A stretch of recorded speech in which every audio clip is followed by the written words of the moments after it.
I'm Karin Hushagen. The guest soloist on this concert by the Maryland Women's Symphony is pianist Virginia Eskin. Virginia Eskin is well known as a piano soloist and as an advocate for women's music.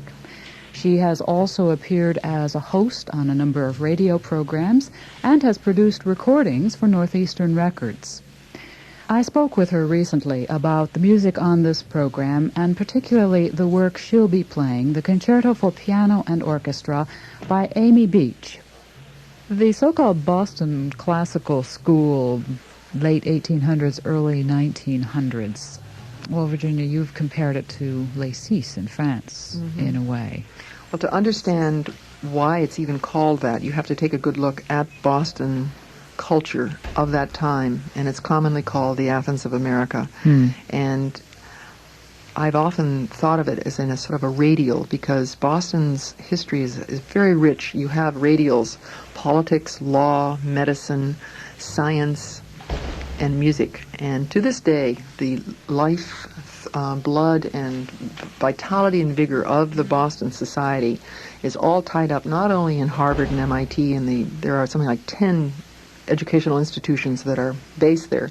It's more profound than that. You had all sorts of people like Bowditch, the navigator. You have Sarah Orne Jewett, Louisa May Alcott. You have extraordinary people. Isabella Gardner.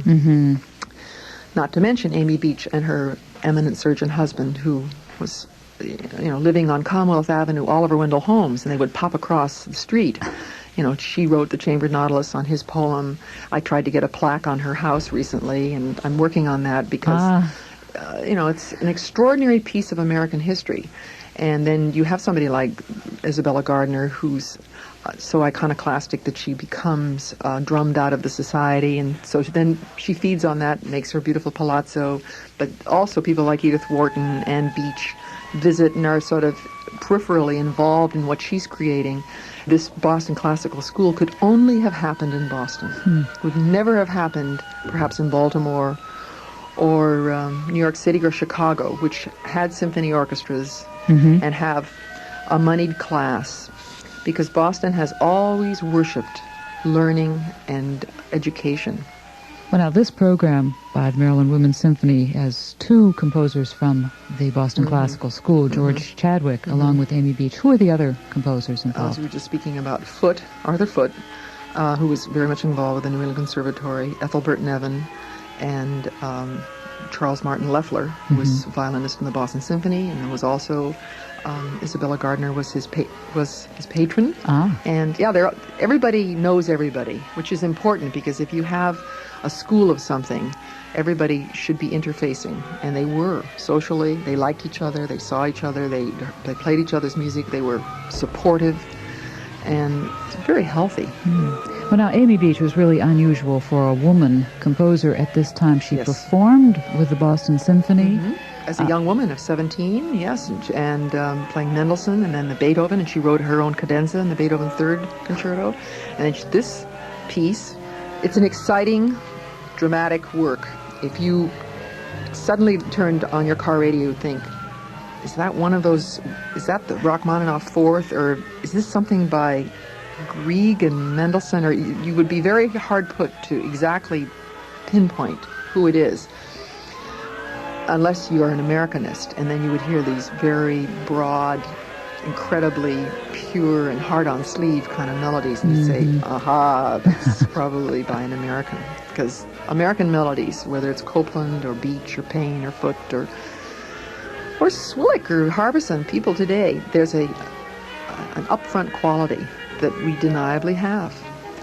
I'm not the first to say this, and we can't mask it. We're not spurious and exotic and sort of covered, and when you listen to other types of composers, they are often very quantitative and murky and cloudy and interesting and speculative. Americans aren't. We're sort of sledgehammer happy or sad, where it's very... So you really think you can hear a distinct Americanism? Oh yeah, definitely. In the music? Oh yeah, this music that she wrote, I think that she was very influenced by the Brahms Second Concerto. She did the American premiere of the Brahms Piano Quartet with the Kneisel Quartet, and then she wrote her own quintet. And for me, there are definite parallelisms. Same kind of quantum ability to write a long phrase that Brahms has with hemiolas in it, and it doesn't really resolve. It goes on. She likes a lot of suspended chordal sort of things that don't resolve immediately, which Brahms does too. It sort of breaks your heart. You're waiting for it to come to an end. Yeah. And it does. And her melodies are like that, very poignant, and very tender. And yet the tutti writing is very dramatic and wild, bombastic, like Tchaikovsky. Huge octave passages, and the orchestra's racing up and down. Not exactly what most women were writing at that time. Exactly. Good point. And yet she was a fat, sort of dowdy, flowered dress looking. Was she? Yes. She didn't look at all like her music, which is sort of passionate and sexy. She looked sort of like everybody's great-grandmother. Kind of dowdy and terribly nice person, though, everybody agrees, and very generous and very, very friendly and not egotistical at all. And she had an old doctor bag of Dr. Beach where she had her scores, and if you pressed her, she would take out a score and show it to you, sort of like other people show their grandchildren. And here now, pianist Virginia Eskin with the Maryland Women's Symphony, Catherine Overhauser, conductor. They play the Concerto for Piano and Orchestra by Amy Beach.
Concerto for Piano and Orchestra, the Opus 45 of Amy Beach.